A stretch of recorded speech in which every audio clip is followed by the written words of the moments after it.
मेनू दिखाओ। उपन्यास ऑनलाइन पूरा पढ़ें। उपन्यास बिन उपन्यास मिस ब्यूटीफुल सीईओ और उनका सिस्टम। अध्याय 41 निर्वहन प्रक्रिया। मिस ब्यूटीफुल सीईओ और उनका सिस्टम। C41 डिस्चार्ज प्रक्रिया। Aids by pub future. लिंक किंग्यू ने अपने कमरे में सामान की तलाशी ली। उसके पास और फ़ोन के अलावा कमरे में कुछ भी ज़रूरी नहीं था। मुझे क्या करना चाहिए? तांग जियाई ने मुस्कुराते हुए पूछा। अगर लिंक किंग्यू में इतनी हिम्मत होती तो वह किसी को गुस्सा दिलाने के लिए कुछ फेंक देती और उसके चेहरे पर मुस्कान ला देती। ये बहुत ही कष्टप्रद था। उसे यकीन नहीं था कि क्या वह इस समय सिर्फ महसूस कर रही थी या तांग जियाई जानबूझकर दिखावा कर रही थी। खैर, उसे कोने में एक व्हीलचेयर याद है और उसका मुंह एक दुष्ट कल में बदल गया। उसने तांग जियाई की तरफ एक धूर्त मुस्कान दी जिसे किसी तरह बुरा लग रहा था। बहन जियाई, आप देख रही हैं कि मैं इन दिनों अस्पताल में नहीं चल सकती, सिवाय इस कमरे के अंदर, ताकि दूसरों को शक न हो। आप मुझे अस्पताल में ताज़ी हवा में धकेलने में मदद क्यों नहीं करती?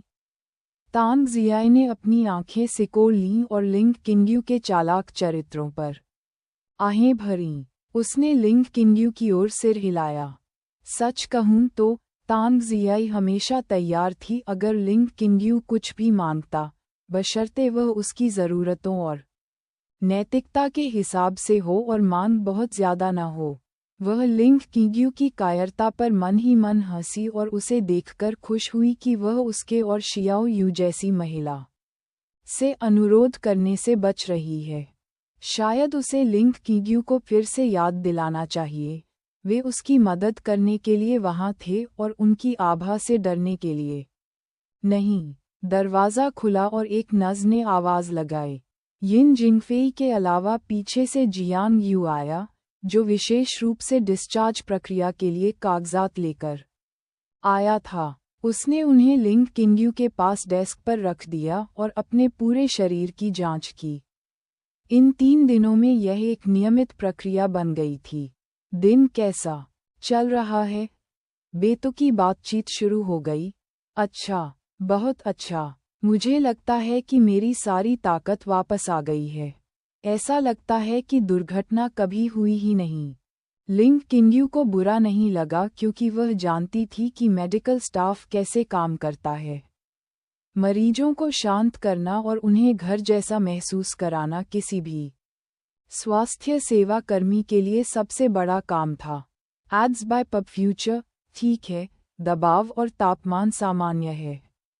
कुछ भी अजीब नहीं है, बिल्कुल एक सामान्य स्वस्थ शरीर की तरह। यिन जिंगफेई ने कई उपकरणों के साथ काम किया, हृदय गति सहित डेटा को मापा। यिन जिंगफेई के जोरदार फैसले पर लिंक किंग्यू ने अपनी आंखें घुमाईं। वह बहुत समय पहले सामान्य से कहीं अधिक थी। मिस लिंग, मैंने अपनी बहन से सुना है कि आपकी कंपनी में आग लगी है। आप खुद क्यों नहीं दिखाती?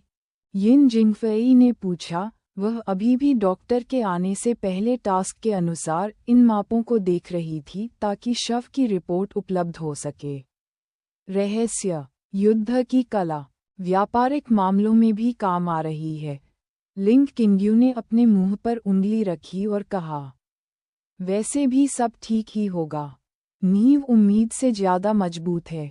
यिन जिंगफेई ने और कुछ नहीं कहा। उसे व्यापार की समझ नहीं थी, लेकिन लिंक किंग्यू द्वारा उसके सामने दिखाए गए आत्मविश्वास से उसने स्वीकार किया कि कुछ भी बुरा नहीं होने वाला था। वास्तव में, उसकी चिंता मुख्य रूप से लिंक किंग्यू की कंपनी में उसकी बहन से आई थी, जो गंभीर स्थिति के बारे में शिकायत कर रही थी। खासकर अगर लिंक किंग्यू वहां नहीं होता तो भविष्य में काम करने का माहौल कैसा होता। यिन जिंगफेई को अपनी बहन के भाषण से समझ में आ गया था कि लिंक किंग्यू के नेतृत्व में सहकर्मियों के बीच गंदे सौदे और अधीनस्थों के प्रति वरिष्ठों के कठोर व्यवहार का मामला शायद ही कभी होता था। अब उसकी बहन के अनुमान के अनुसार नेतृत्व के बीच कुछ तख्तापलट जैसा कुछ चल रहा था।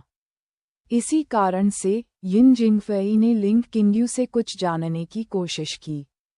लिंग किंग्यू के साथ इन कुछ दिनों में उनके बीच रिश्ते मधुर हो गए। अमीर लोगों के बारे में वह जो सोचती थी, उसके विपरीत लिंग किंग्यू का व्यवहार बिल्कुल विपरीत था। विनम्र लेकिन निडर स्वभाव। आप जानती हैं, मिस लिंग, मेरा हर सहकर्मी आपके प्रति मेरी नज़दीकियों से ईर्ष्या करता है, चाहे मैं उन्हें कैसे भी समझाऊं। यिन जिंगफेई ने मुस्कुराते हुए कहा। ओह, ऐसा क्यों? लिंग किंग्यू ने जानबूझकर पूछा। जैसे ही वह जागी, उसके विश्वासपात्रों और अधीनस्थों के अलावा सबसे करीबी लोग नज़ यिन जिंगफेई और डॉक्टर मो यूनिक्सी थे। बेशक, उनकी सुंदरता लिंग किंग्यू के लिए सबसे आकर्षक कारक थी। एड्स बाय पब फ्यूचर, कल से, जब से तुम्हारा दान पूरे टायर अस्पताल में फैल गया है, हर कोई मुझसे तुमसे मिलने के लिए अनुरोध कर रहा है। लेकिन मुझे दुख होता है कि वे यहाँ सिर्फ एक कनेक्शन के लिए आए हैं, न कि दिल से मुझसे मिलना चाहते हैं। यिन जिंगफेई अपने सहकर्मियों से निराश थी, सिवाय उन मुट्ठी भर लोगों के जिन्होंने उसके प्रति अपना व्यवहार कभी नहीं बदला। वास्तव में वे सच्चे लोग थे। लिंग किंग्यू ने सहमति में कहा और उसे समझ नहीं आया कि क्या कहे। समाज ऐसे ही काम करता है, लेकिन हर किसी की सोच एक जैसी नहीं होती। बहुत कम लोग बहुत कीमती व्यक्तित्व वाले होते हैं। लिंग किंग्यू को इस पर बिल्कुल भी भरोसा नहीं था। तुम मुझे मिस लिंग क्यों बुला रही हो? तुम सिस्टर लिंग या ऐसा कुछ भी कह सकती थी। कृपया मिस लिंग, शायद ये तरीका बेहतर है। मैं यथास्थिति को बदलना नहीं चाहती। नज़यिन के जवाब ने लिंग किंग्यू को अब अपने रिश्ते को और गहरा करने से रोक दिया। हालांकि लिंग किंग्यू जानती थी कि यिन जिंगफेई निश्चित रूप से उसे एक छोटी बहन के रूप में मानती है और वह दोनों के बीच औपचारिक संबोधन के बावजूद पहले से ही संतुष्ट थी। लिंग किंग्यू के पास करीब आने के लिए बहुत समय था और वह जल्दबाजी नहीं करना चाहती थी। क्या उसे यिन जिंगफेई पसंद थी?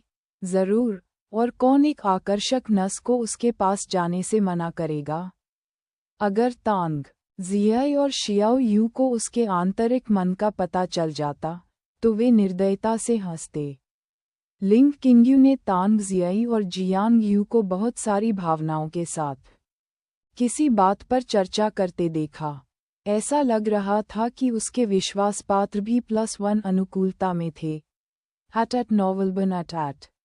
जल्द ही एक और व्यक्ति कमरे में आया। वह डॉक्टर मो था। मो यूनिक्सी और यिन जिंगफेई उसके कमरे में नियमित रूप से आते थे।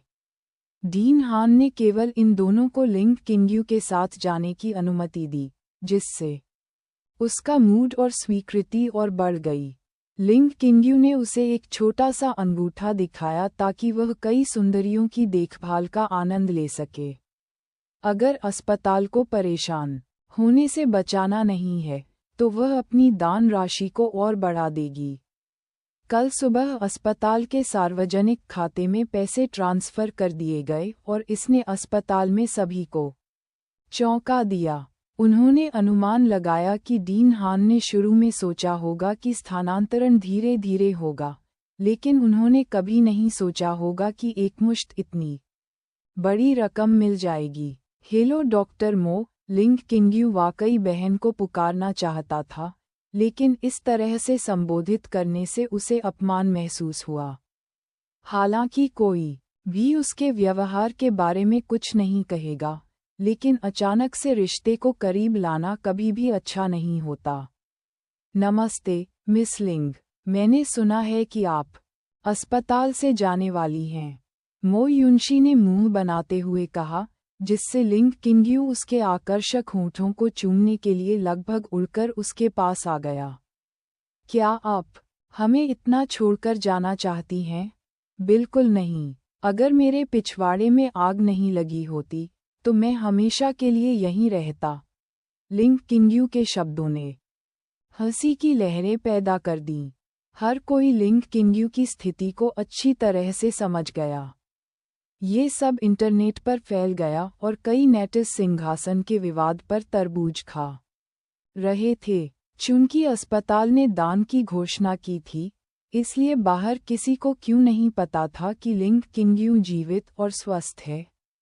डीन हान ही इसका कारण थे, जिन्होंने केवल दानदाताओं को रहस्यमय अतिथि के रूप में वर्णित किया।